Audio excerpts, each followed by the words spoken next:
I'm Claudia Einecke, the Francis B. Bunzl Family Curator of European Art at the High Museum, and I'll be speaking today about this beautiful sculpture by Jules Dalou of a woman from Boulogne nursing her child. The French sculptor Jules Dalou created this wonderful figure group in London, where he lived in exile from 1871 to 1879.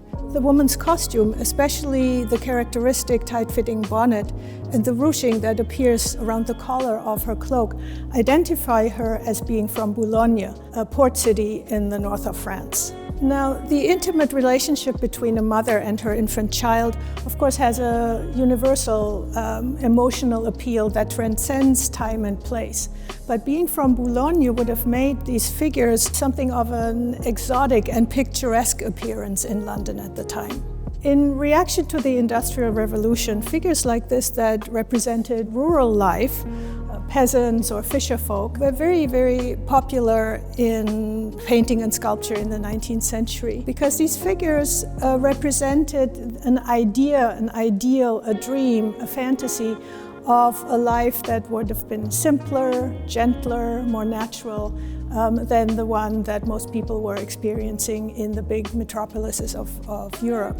Dalou enables this fantasy with authentic details of the clothing and the natural informality of the pose that really makes you feel that this moment was spontaneously observed. Mother and child are completely wrapped up in each other and completely unaware that they're being observed by the artist or by us. He fully embraced realism in the details, but he balances these incidental and specific elements with a certain sense of grandeur, which he creates through the sweeping lines of the drapery and the contained, harmonious and unified composition of the piece as a whole.